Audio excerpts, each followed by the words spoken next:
E aí, pessoal, começando a semana com uma grande notícia aqui pro Virou Moda. Estamos entre os finalistas do Prêmio Press 2019. Então, tudo certo, estou lá concorrendo agora sim ao prêmio de melhor apresentadora de TV do ano e este programa ao programa de TV do ano também. E nós estamos muito felizes e precisamos começar o dia agradecendo a cada um de vocês que votou na gente. Isso não seria possível sem vocês. Eu não preciso dizer que eu estou radiante, né? E é esse o clima que vai rolar aqui no programa. Hoje a gente vai falar em como repensar a carreira com base na sua biografia pessoal.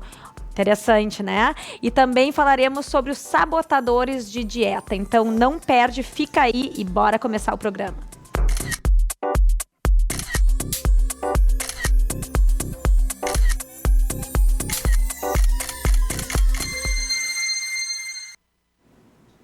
Bom, e o Tá Rolando de hoje está dominado pela hashtag Esto pasa en Chile, com toda a movimentação, as manifestações que estão ocorrendo no país por conta do aumento da passagem do metrô.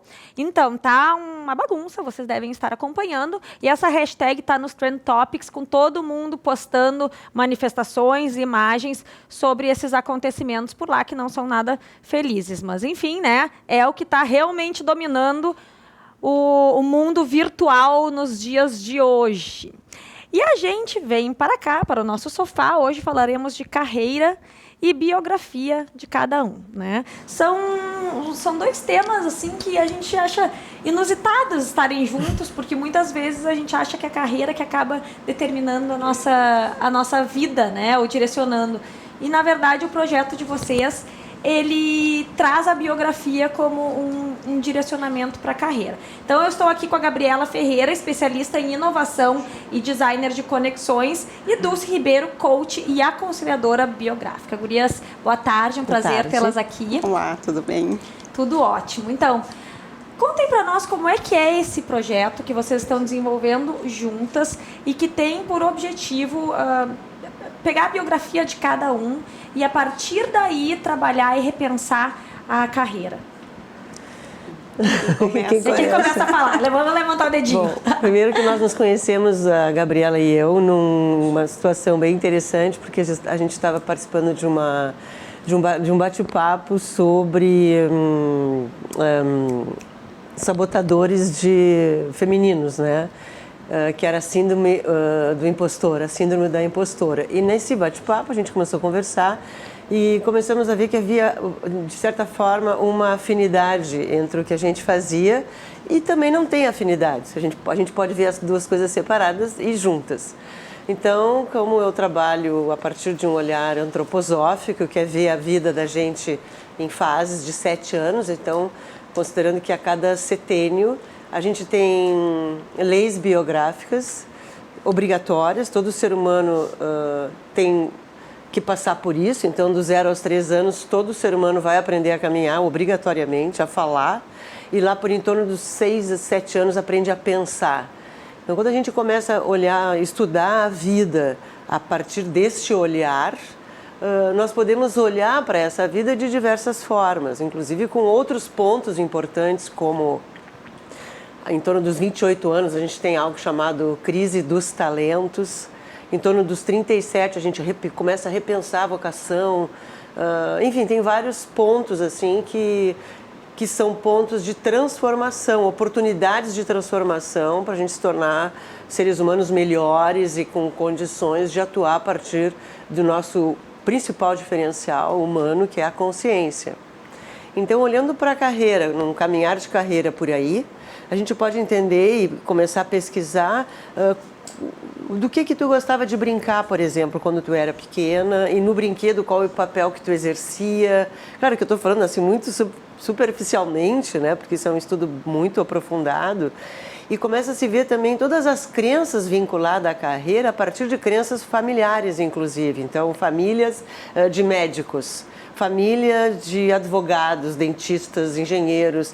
Então, muitas vezes, a gente entra quase que num brete para ter que ser aquilo que já está predeterminado. Isso é uma coisa muito corriqueira, né? Umas famílias que são, principalmente em profissões tradicionais, que as pessoas acabam achando que estão destinadas àquilo, rola talvez uma pressão, já está com o caminho feito, então por que não ir?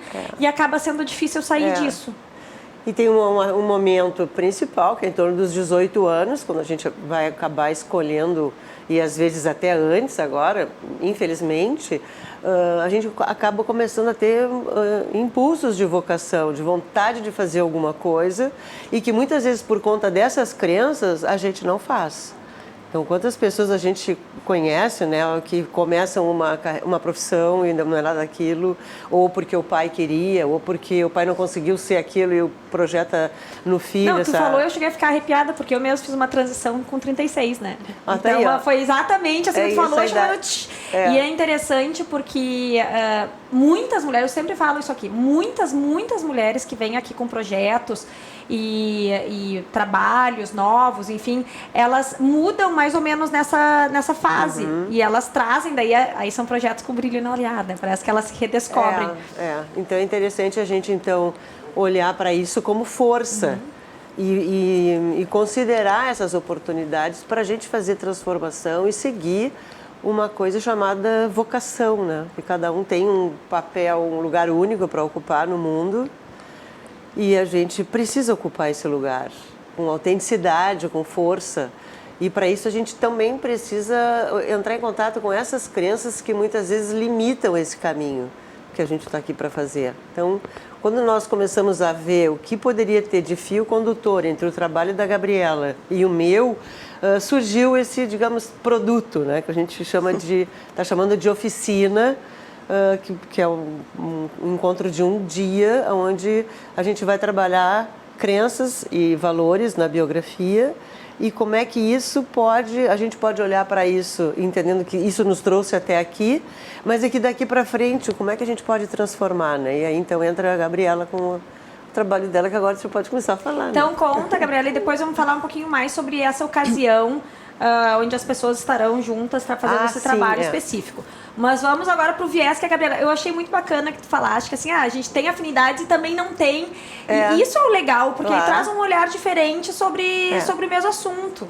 Sim, que são dois trabalhos que, como a Dulce comentou, quando a gente começou a conversar, o que eu faço, né, no design de conexões, que conexões são essas? Justamente no processo individual quais são as tuas competências, tuas habilidades, teus interesses, o teu propósito, a tua trajetória profissional, se já tiver a tua experiência, como conectar tudo isso com as oportunidades de mercado, né? E aí fazer uma modelagem de atuação profissional. E pensando nisso, a gente ouvindo e conhecendo o trabalho da Dulce, tem não só muitos condicionantes no processo, tanto em que fase, em que setênio, né, a pessoa está, como esse contexto familiar, mas também como a pessoa reagiu a essas diferentes fases, né? Porque acho que isso é uma coisa importante, né, Dulce? Que, as fases vão acontecer da mesma forma para nós todas aqui, mas como a gente reage a essa fase diz muito de como a gente vai talvez reagir em outras no futuro. Então, como é que a gente usa isso, uma reação nessas fases, como é que se a pessoa se intimidou ou se foi proativa em alguma situação, como é que ela pode usar isso para a sua fase futura, ou para construir a sua carreira, ou para melhorar o seu posicionamento nesse processo de construção de carreira. Então, a nossa lógica, né, quando a gente conversou, e eu perguntei para a Dulce e ela pensou e disse assim, não, faz todo sentido, mas né, que interessante pensar nessa conexão. Eu digo, bom, as conexões aí é comigo. Falou em conexão, só me chamar. É comigo. Então, isso, né, como é que a gente usa todo esse conteúdo da biografia para modelar a carreira, que é uma coisa que hoje a gente vê muitas pessoas, né, não só nos 37, às vezes antes, né, às vezes depois, estão repensando, porque a gente vive esse momento de... 56 é uma época interessante também, aos 56. A gente vive uma época de ressignificar o trabalho na vida, né? Então, as pessoas não querem mais ser felizes a partir das 6 da tarde, né? Elas querem ser felizes o dia inteiro. Então, o trabalho faz parte disso. A gente tem que fazer isso que brilha o olho, como tu falaste, né? Então, aí que veio essa conexão. E se a gente olhar para isso, assim, tu pensa quantas vezes a gente ouviu, primeiro tu estuda, depois tu brinca. Não, e aí não dava nem, se demorava até estudando, não dava nem tempo para brincar, tinha que dormir. Então essa possibilidade de juntar o prazer... Tu falou isso e a minha culpa de mãe, eu fiquei pensando, acho que eu faço isso em casa. E por que mas o impacto das coisas que a gente fala também, né? Não, isso é pensar um né? Por que tem que ser ou? Por que esse estudo não pode ser uma coisa legal, prazerosa, que seja boa, que não tenha uma coisa, né, um carrasco ali com uma lista de coisas. Então a gente começa a entrar trazendo mais leveza para a própria vida e honrando todas as coisas que nos aconteceram. A gente vai ter um caminho maravilhoso para encontrar potência na própria vida para fazer as transformações que a gente quer.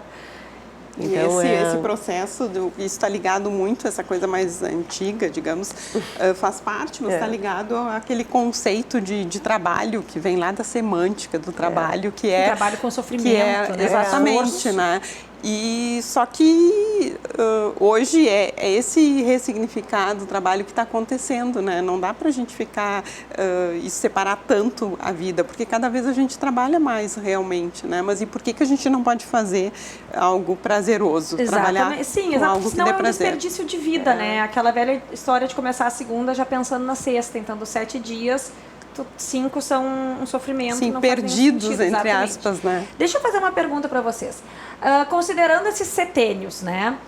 Será que as pessoas não ficam, às vezes, meio ansiosas? Ai, meu Deus, eu perdi o meu setênio e agora só no próximo setênio, o que eu faço até o próximo setênio? É determinante esse período? Ou, na verdade, são momentos onde as pessoas estão mais suscetíveis por questões... Seriam até questões biológicas? Neurológicas, também. Enfim, que faz com que elas, um determinado pensamento, vontade ou valor, enfim, aflore?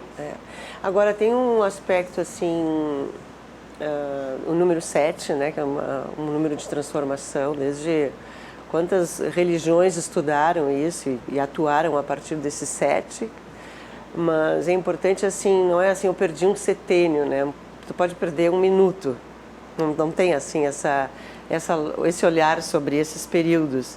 Agora, tem oportunidades nesses períodos, sim.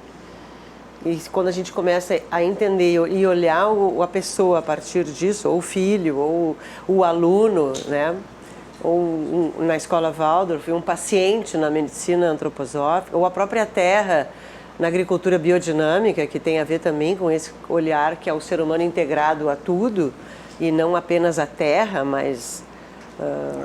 a natureza, né? Se tu conseguir ver como a gente perdeu essa conexão com a natureza, né? Muito. As índias contavam o nascimento de um bebê depois de 9 luas. Então, se tinha começado a gravidez na lua nova, dali a 9 luas novas a criança ia nascer. Isso era.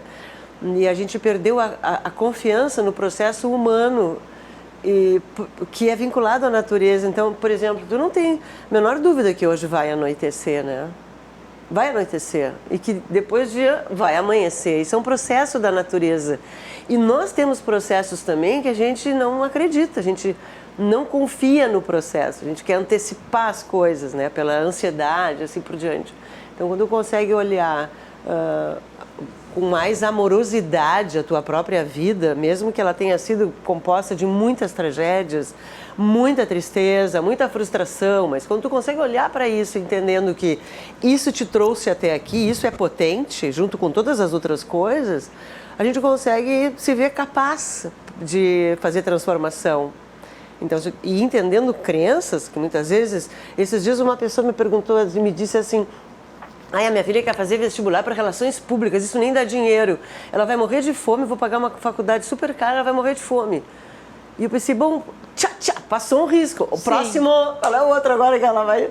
Porque não, é muito ruim tu blindar uma pessoa e deixando que ela não vai ter outra opção. Ela vai ter que fazer uma outra coisa se ela estiver vinculada, principalmente financeiramente, ao custo que ela teria que pagar pela faculdade. Ela vai fazer uma coisa que a mãe dela vai achar que vai dar dinheiro. Se ela vai fazer o que a mãe dela quer. Né? No fim das contas, por mais que seja por bem, vai acabar E sendo não é a esse mãe caminho. dela. A mãe dela reproduz um padrão social que diz que essa profissão... Então, assim como outros vão dizer, meu filho quer fazer teatro, vai morrer de fome, ator não dá dinheiro. Então, principalmente, as profissões da área das artes, que é onde justamente está a nossa emoção, elas são, desde sempre, desde que a ciência se separou da arte, estão muito aquém das outras matérias, né? E aí traz também um pressuposto de como é que eu vou escolher a minha carreira ou como é que eu vou escolher a minha atuação profissional. É bom, esses relatos, né, da Dulce, é bom, tem que escolher em base no que alguma coisa que dê dinheiro, né? Não é escolher em algo que te dê satisfação. Sim, as prioridades aí são outras. Isso. E claro que a gente precisa, né, de dinheiro para sobreviver, mas é muito difícil que a gente consiga ser bem-sucedido financeiramente fazendo uma coisa que a gente não gosta. Não consegue colocar a tua energia a pleno naquela atividade, né? Então, o objetivo também... voltando lá à tua pergunta, né? Será que eu perdi um setênio ou 2 setênios? O que aconteceu, aconteceu. A gente vai olhar para o que aconteceu, isso a gente não consegue mudar, mas a gente vai usar o conteúdo do que aconteceu para projetar para frente, porque o objetivo desse trabalho é olhar para frente, né? É instrumentalizar a pessoa, é dar condições de reflexão para que a pessoa faça suas escolhas que vão ser daí para frente. Porque para trás a gente não tem o que fazer. Para trás não tem o que fazer. A gente vai continuar este papo para frente no próximo bloco, mas a gente vai pro break e já volta, não sai daí.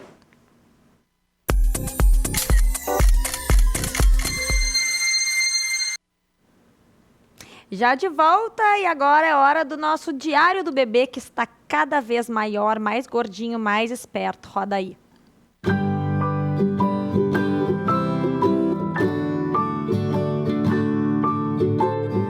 Olha aqui, o Henry tá já pegando aqui as coisinhas. Ó, pega. Isso. Muito bem. Pega aqui de novo. Isso. Ó. Muito bem, filho. Segura bem. Isso. Ó, tá aqui, ó. Nascido em 2019.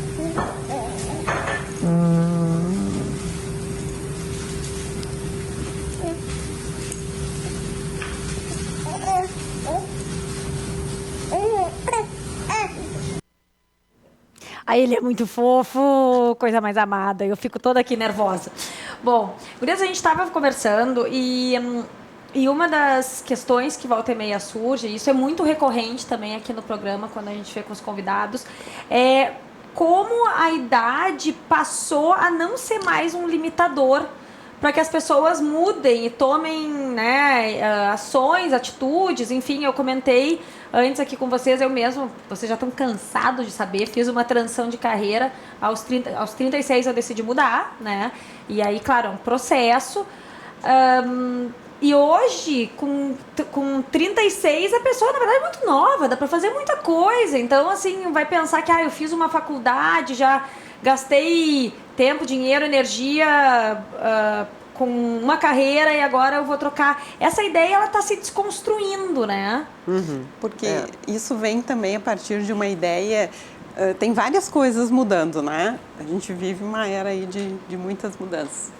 Mas uma coisa é de que pressuposto de que eu ia ter que carreira significa uma formação profissional e uma atuação profissional, de ponta a ponta. E eu começo a minha carreira pensando lá no dia em que eu vou me aposentar.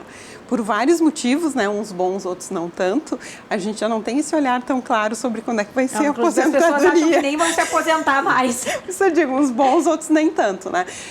Mas então, isso mudou. Nós estamos vivendo muito mais, então as pessoas têm um horizonte maior de vida e de trabalho, porque ninguém pode chegar se vai viver até os 90, 100 anos, eu não posso parar de trabalhar com 50, o que eu vou fazer na metade ou outra da minha vida, né? Outra coisa que mudou, o significado do trabalho. O trabalho não é mais castigo, né? Trabalho é uma satisfação, então eu quero desenvolver algo que me dê satisfação. Então eu posso mudar isso, né? Hoje a gente vê que as pessoas, mesmo se diz, as crianças que hoje estão no colégio vão ter uma pesquisa que diz que é uma estimativa de que elas vão ter 5 carreiras diferentes, ou 5 funções profissionais diferentes. Então nós também vamos ter. Né? E principalmente porque com esse ressignificar do trabalho, as pessoas hoje chegam e vem essa gurizada, né, de 25 anos, 20, 25, 30 anos fazendo o que gostam, indo trabalhar de qualquer lugar do mundo. Elas param e a gente, né, recebe pessoas assim, mesmo com 45, 50, 55, diz, não, para tudo que eu quero descer. Eu quero fazer o que eu gosto também. Eu quero ser feliz também no trabalho, né? Então, aí se abre todo um leque de possibilidades para o que eu reuni até agora e para onde é que eu quero ir a partir de então. Pensando também que nada do que foi feito é em vão, porque, na verdade, isso habilita a pessoa de uma forma talvez única, né, e diferenciada para lidar com, enfim, para encarar um mercado todo novo. Com certeza, tu falaste, né, eu esqueço que eu sou advogada, né, eu já te diria assim, calma, vem cá, vamos conversar, vamos pensar onde é que tu pode usar para o que tu quer fazer, não, mas eu uso, eu só não tenho mais OAB, né? Eu sou licenciada da OAB, então não tenho mais o número à disposição. Mas com certeza, né? A gente está, até porque a gente vive, né, nesse, o que é o paradigma da abundância? É trocar o ou pelo e. Né? Então, é uma coisa e outra, e mais uma, né? Tu não precisa abrir mão do que tu é, até porque mesmo que tu queira, não consegue. Tu tem essas habilidades, tu tem essa experiência, né? Então, vamos somar com isso. Eu achei muito bonita a palavra que a Dulce usou, de honrar todas as nossas experiências, porque, na verdade, tudo acaba sendo válido e te enriquece. E essa coisa, isso que a Gabi está falando, assim, do tu também só vai conseguir se tu tiver um olhar produtivo sobre ti mesma, assim, um olhar amoroso. Porque uma pessoa hoje que ela pode ficar velha e ela pode ficar sábia. Ela pode ficar um velho sábio. E ela pode ficar só velha, quando ela vai ficar presa ao passado. Então, o passado ele é válido quando a gente entende como uma experiência para o presente. Agora, as pessoas que ficam presas, assim, por que não? Porque eu fazia muito melhor. Não, as empresas não fazem, mas olha só, essa gurizada, não respeita nada. Antes era muito melhor. Então, esse o antes era muito melhor. É como se tu estivesse pulando uma cerca de arame farpado e ficasse com o teu calçãozinho preso. E não consegue sair dali. Não consegue ir para frente. Então, essa característica que a gente tem como ser humano, que é a memória, que é o que nos permite andar do presente, passado para o futuro o tempo inteiro, tanto que a gente sai do presente a toda hora, né? A gente está aqui, daqui a pouco, o que eu vou fazer depois daqui, vou no supermercado, já saiu do presente.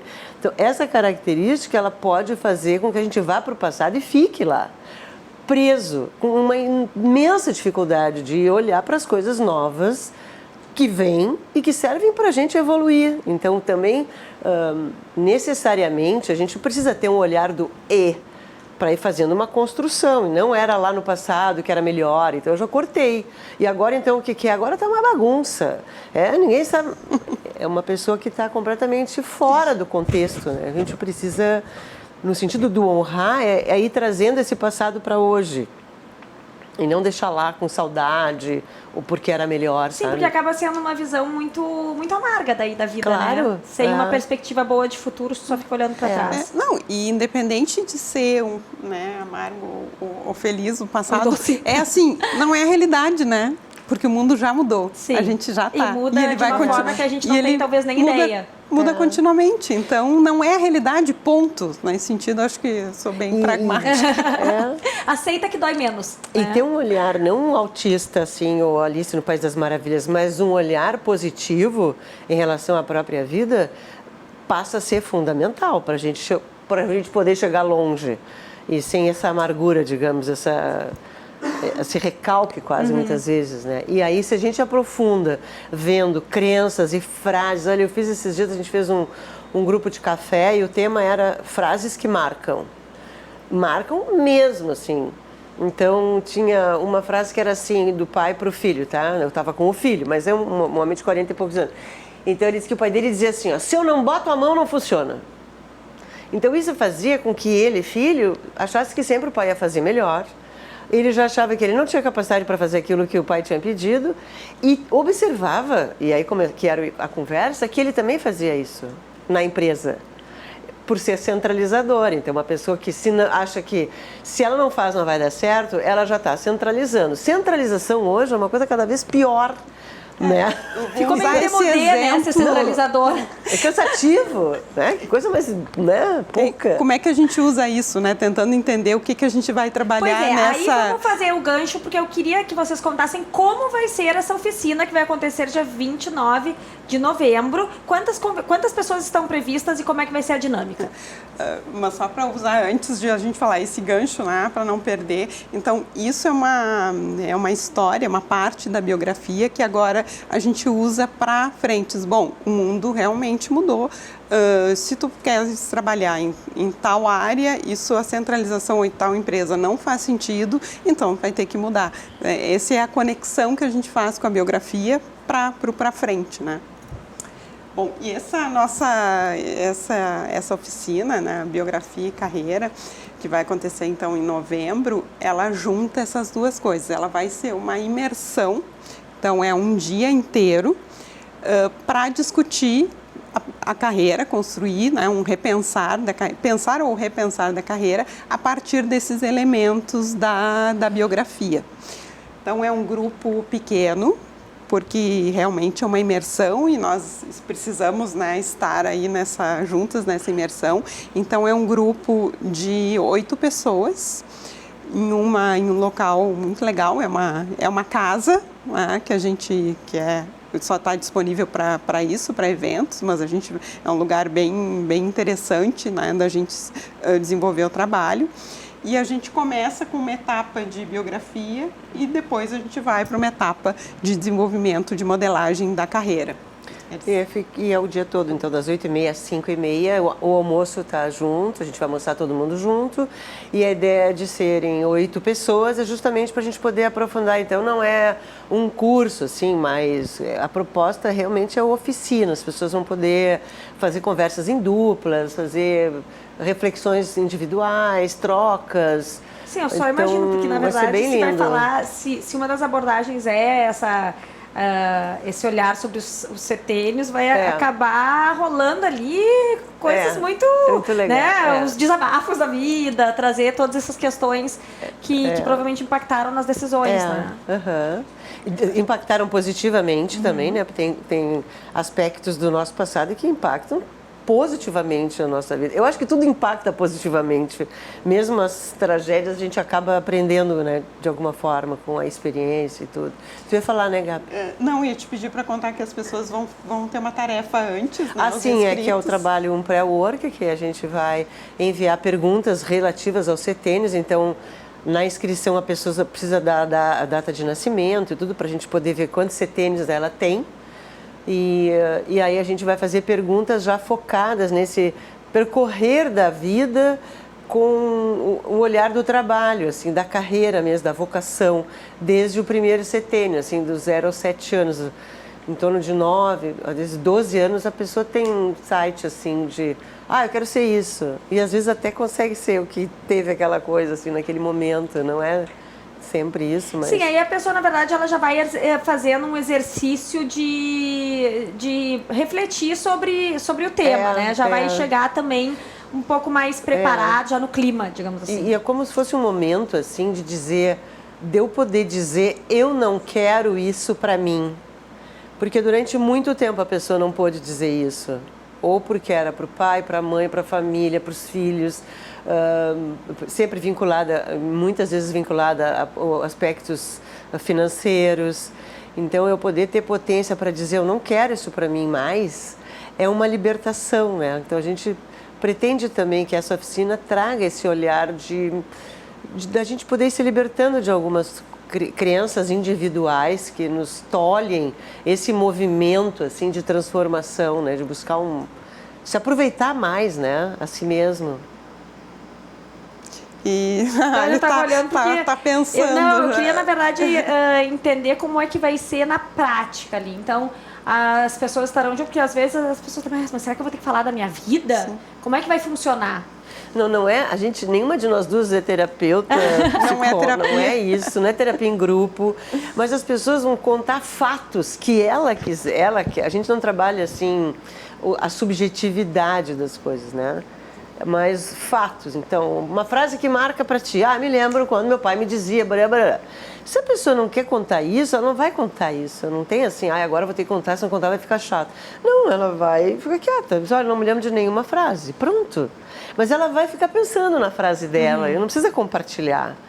Mas ela vai ficar pensando e vai aproveitar aquilo. Com certeza vai ficar pensando, porque eu mesmo já estou fazendo exercício de pensar em frases marcantes aqui, enquanto eu estou falando, já estou ouvindo, pensando. E além das frases é aquilo, né? O que queria ser quando criança, quais são as por que habilidades. Todo mundo quer ser veterinário? Ou quase todo. Muita gente quer ser veterinária, né? Quando é pequeno, em função dos contatos com os bichinhos ou astronauta. E aí, graças a Deus, depois muitos mudam de ideia.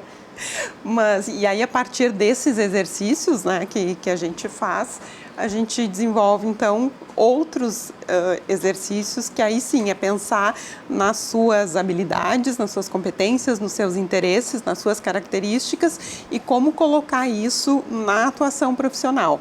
Ou seja, com esse pacote, né, o que eu poderia ser e o que eu quero ser. E num segundo momento, né, aí já ao final, fazer uma modelagem, né, uma pré-modelagem da sua atuação profissional. Então, a pessoa vai sair dessa oficina imersiva com todo um reconhecimento, né, porque não é só o conhecimento, ela já se conhece, mas um reconhecimento de algumas das suas características e da sua trajetória e um pré modelo aí de atuação profissional. Que não precisa necessariamente ser algo que implique em uma troca de carreira, né? Pode ser simplesmente uma reflexão sobre a sua própria posição, o seu momento e o que fazer ali do limão uma limonada, né? Com certeza. Para onde é que eu posso ir aqui, considerando esse momento de autoconhecimento. Com certeza. A ideia é essa, né? As pessoas que querem mudar, elas vão usar isso para mudança. As pessoas que querem ajustar, vão usar isso para melhorar. Então, tá, gurias, para quem quiser participar, como é que entra em contato com vocês? Bom, entra em contato pelas nossas redes sociais, né? Então, Gabriela Ferreira, Dulce Ribeiro Oficial. Dulce Ribeiro _oficial. E por ali a gente vai conversando, depois passa o contato e tudo, inscrição e... Muito bem, então, super interessante essa vinculação entre biografia e carreira. Gurias, muito obrigada pela presença de vocês aqui, por esse papo super bom. E a gente vai falar daqui a pouquinho sobre os sabotadores de dieta, porque afinal de contas já estamos no final de outubro e o povo está desesperado. Então não sai daí que a gente já volta.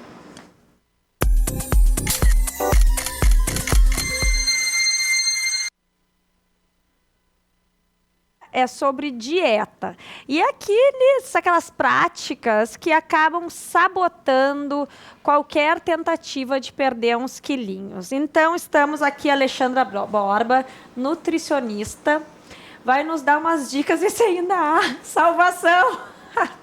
Porque agora é engraçado, né? Chega outubro, dá o desespero no pessoal. É verdade. Porque não fizeram o ano inteiro e agora querem correr atrás do prejuízo. Isso é verdade.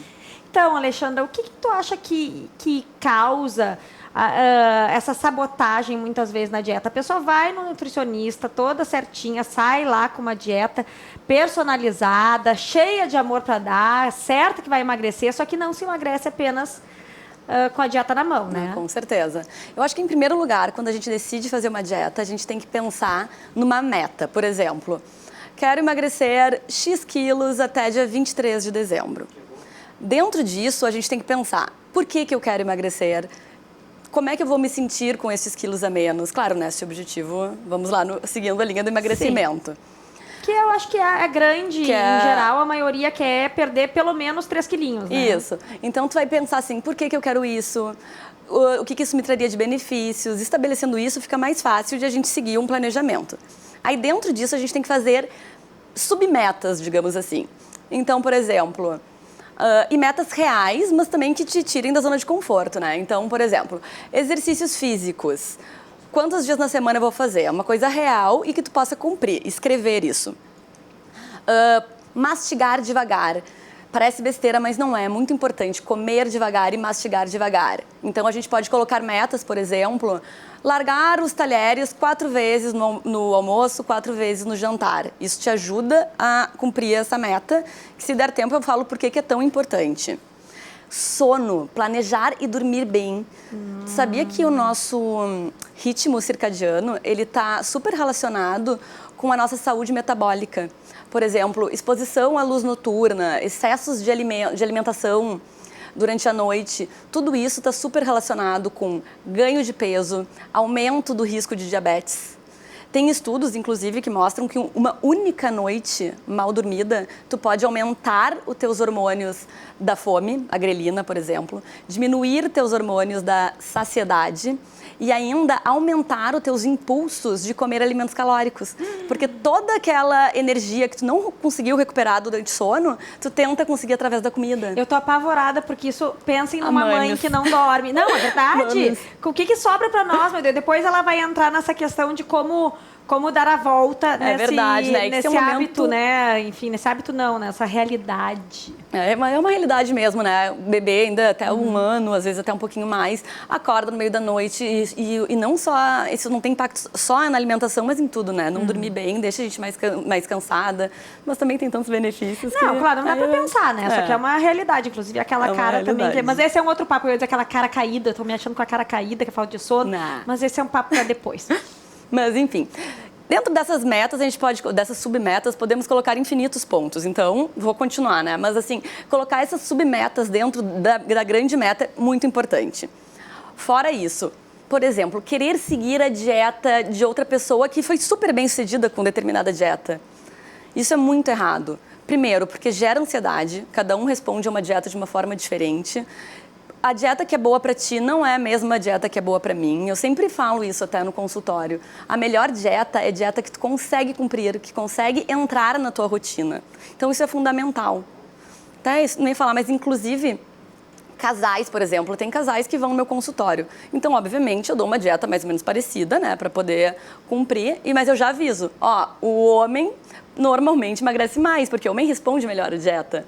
Então, isso é importante saber, assim, seguir a tua dieta, não querer seguir aquela dieta da blogueira. E eu super respeito as blogueiras, não é isso, mas é saber que cada um tem a sua dieta. Sim, até porque quando vai começar uma dieta, em geral, tu faz uma série de exames e tal, Com certeza. Né? Apesar de eu achar legal, às vezes, a gente seguir alguém, né? Mas tem que saber que tu tem que ter a tua. Mas é mais para dar um estímulo do que propriamente para a pessoa seguir mesmo. Exatamente. Seguir mesmo. Pode ir pelo estímulo. Outra coisa é achar que tem que comer de 3 em 3 horas. Para algumas pessoas, ok, super funciona comer de 3 em 3 horas, mas eu não acho que é para a maioria.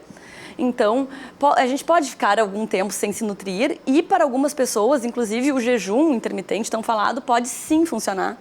Porque reduz a nossa janela de alimentação, naturalmente também tem uma tendência de reduzir o nosso consumo de calorias. Enfim, é uma estratégia legal também. Mas mesmo o jejum, eu vejo muita gente falar que o jejum funciona e tal, mas mesmo o jejum, aliás, mesmo não, principalmente o jejum, ele tem que ser acompanhado por um profissional, Com certeza. Né? Porque senão, assim, como é que a pessoa vai saber se não tá até fazendo mal para sua saúde? Com certeza. Não, em primeiro lugar, por exemplo, grávidas jamais vão poder fazer, quem tá amamentando também não. Então, e também não adianta tu fazer isso e se enganar, né? Nossa, fiquei todo esse tempo sem comer, então agora no horário que eu vou comer, eu vou comer o mundo. Também não adianta. Então tem que ser uma estratégia bem definida, bem acompanhada. Agora, Alexandra, tu tinha falado dentro dessas submetas, né? Essa questão de mastigar devagar. Eu te confesso que eu sempre achei que era meio também balela. Até eu achei interessante, você falou assim, ó, parece besteira, mas não é. Pontuando que é senso comum mesmo. A gente, mas tanta coisa pra fazer, eu vou me preocupar em comer devagar. Mas realmente tem muito a ver com aquela ansiedade de comer. Quando tem relação com vários pontos, sabe? Isso é verdade. Aquela coisa que vovó dizia, né? Mastigar devagar e a gente acha que passa batido, mas não. Em primeiro lugar, a parte mais básica, que eu acho que todo mundo sabe, é a questão que nossos hormônios da saciedade, eles também levam um tempo para chegar. Então, se tu comer muito rápido, vai demorar mais para te ter a sensação de saciedade. Ok, esse é um ponto. Outro ponto importante é que quando a gente mastiga muito rápido, a gente não digere bem os alimentos. Então, o teu alimento vai chegar no teu estômago não tem dentes, né? E quando for chegar no teu intestino, que é onde a gente absorve os nutrientes, podem acontecer várias coisas. Favorecer a disbiose, que eu já explico o que é. Isso também tem relação com ganho de peso. Outra coisa pode pedaços de alimentos passarem pelo intestino, principalmente quando ele está hiperpermeável, por uma mastigação, uma alimentação, e causar como se fosse uma inflamação subclínica, mais ou menos isso. O teu corpo reconhece aquele alimento não como um nutriente, mas como um corpo estranho. Então, isso é muito ruim. E na questão da microbiota que eu estava falando, a gente sabe já, o intestino está sendo super falado também, porque está sendo cada vez mais estudado.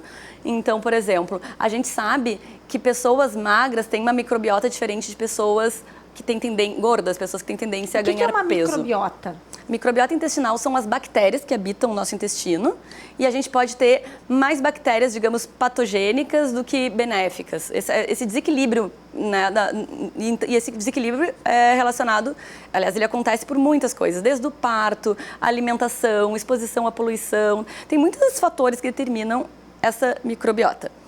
Outra coisa que a gente já sabe, por exemplo, o índice glicêmico, eu acho que também a maioria das pessoas já sabem o que é a velocidade com que um alimento eleva a tua glicemia.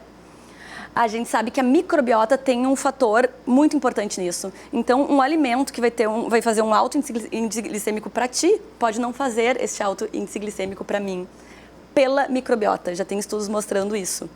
Então, tem como fazer uma análise da microbiota de cada um? Sabia que existe? Pois é, porque eu fiquei pensando, por que não ir lá então e pegar, ver as bacteriazinhas se são do bem ou do mal? Existe, tá? Ele é um exame caro ainda hoje em dia. Não é muito usual de se fazer, mas existe. É um exame genético. O mesmo exame que se faz de genética pra gente mesmo, tu pode fazer nas fezes. É muito engraçado, mas isso existe, tá? Tem exames para isso.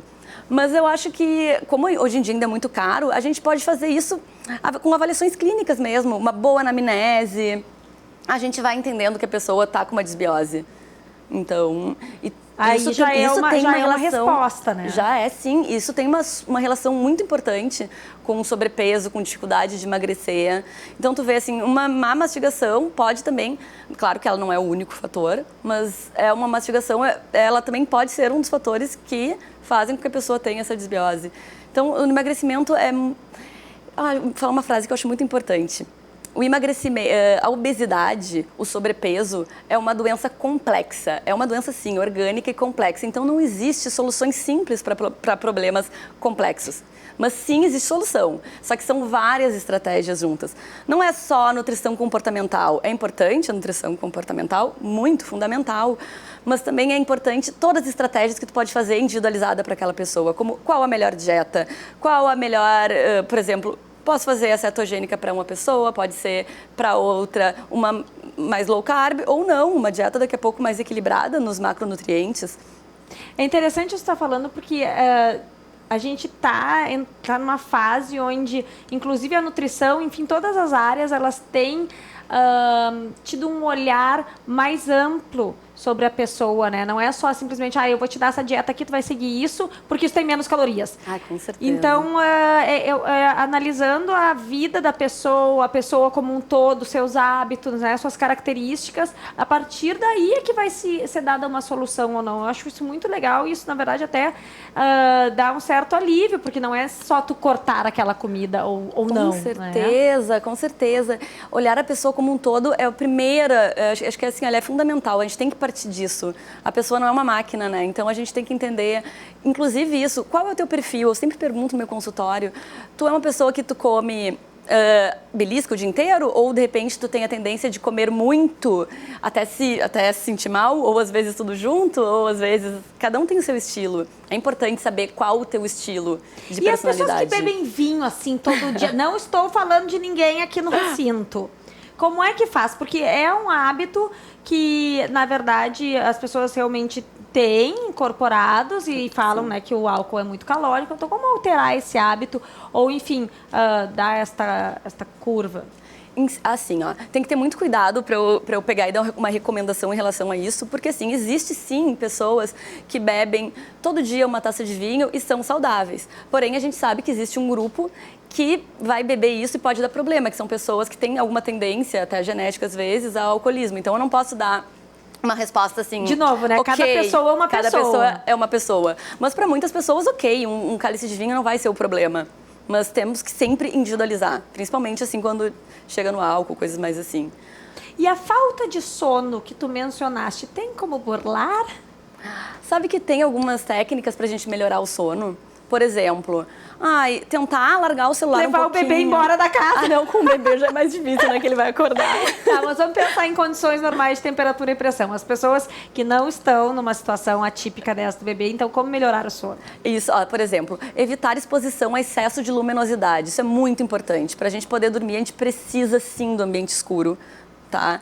Outra, celular, né? A luz do celular, da televisão, tudo isso a gente sabe que atrapalha. Também tentar largar o celular, tentar voltar ao hábito, sabe, de ler livros, isso tudo vai ajudar. Relaxar também de noite, tentar fazer uma rotina de relaxamento de noite, tentar não pensar em problemas, ou de repente colocar uma rotina de agradecimentos mesmo, que já vai te acalmando. Eu gosto muito daquela técnica do avião que vai escurecendo aos pouquinhos, né? Mais ou menos isso, só que, claro, dentro de um ritmo da casa. Isso é muito legal, exatamente.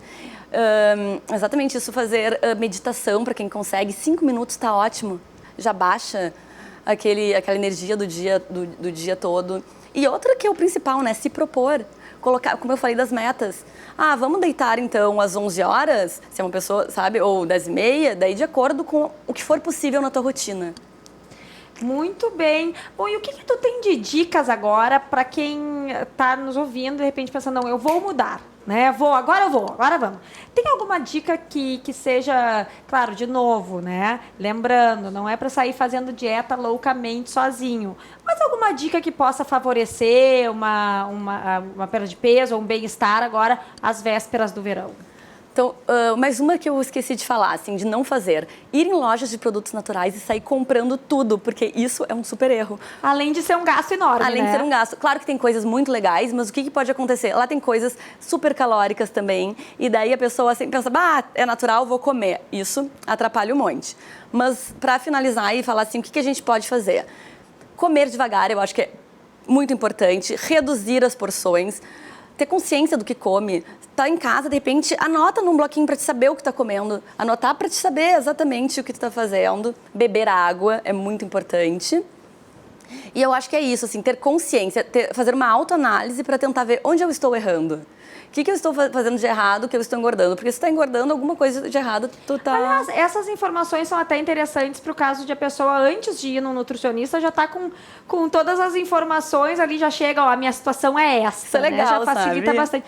E engraçado, porque se tu falaste de anotar, só quando a pessoa vai anotar e ler, já vai ficar com vergonha de certas coisas, né? Daí da próxima, de repente, nem come mais. É um segundo aviso, né? Eu sempre falo, até para quem vai no meu consultório, eu às vezes falo, baixa um aplicativo que eu já tenho e antes da consulta já anota o que está comendo, se quiser. E daí é legal também, que eu já consigo entender um pouquinho antes como é que é a pessoa. Então, já sabem, tá aí uma dica bem prática mesmo. Dá para sair anotando loucamente o que come e comer muito mais devagar. Essa de comer mais devagar eu vou tentar também. Essa porque, é bem legal. Assim como não mexer no celular na hora da refeição, né? Sim, isso é bem importante. Até para os relacionamentos, né? Hoje em dia, porque quando vê, todo mundo tira foto da comida e todo mundo reunido na mesa e no celular. Né? Isso é normal, se ficar observando em um restaurante. Total. Bom, ótimas dicas. Então, a gente já tem aí algumas informações importantes para botar a dieta ali no caminho certo e, quem sabe, com certeza arrasar no verão, né? Com saúde, enfim, de bem com o seu próprio corpo e feliz com as suas metas. Até porque a dieta não é só emagrecimento, ela traz vários benefícios, né? Hoje a gente focou nisso. Bom, Alexandra, muito obrigada, pelos teus esclarecimentos. A gente vai para o intervalo e volta daqui a pouquinho com o nosso momentinho de moda aqui no programa. Não sai daí.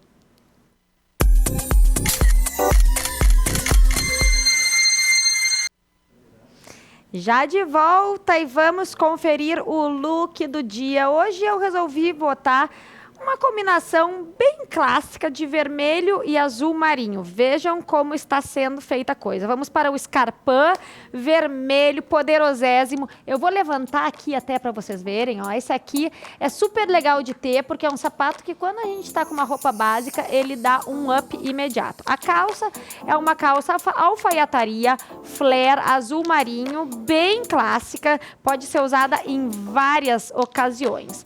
Aí estou aqui, ó, com uma blusinha xadrez muito mimosa, tem um bordado em vermelho que compõe muito bem com o escarpin e com o brinco que dá esse tchum no rosto. Olha só, a minha maquiagem tá bem delicada, inclusive, que é em função da cor dos brincos. Então tá três cores, o branco, o azul e o vermelho, no look de hoje. O que vocês acharam? Deixem aí nos comentários. Bom, o nosso Drops de Moda hoje traz uma das atrizes mais maravilhosas do planeta, que está em alta novamente por conta do filme Malévola, né? O segundo filme dessa vilã que se tornou redimida. Angelina Jolie, maravilhosa, minimalista, elegantérrima. Inspirem-se nos looks dela.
Quanto?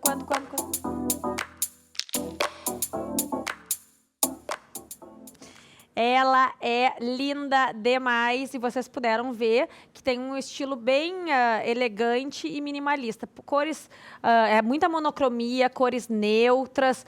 Fica muito claro ali nas escolhas dela, inclusive as escolhas para festa. Não inventa muito não e tá sempre linda demais. Eu não vi ainda o Malévola 2, estou louca para conferir.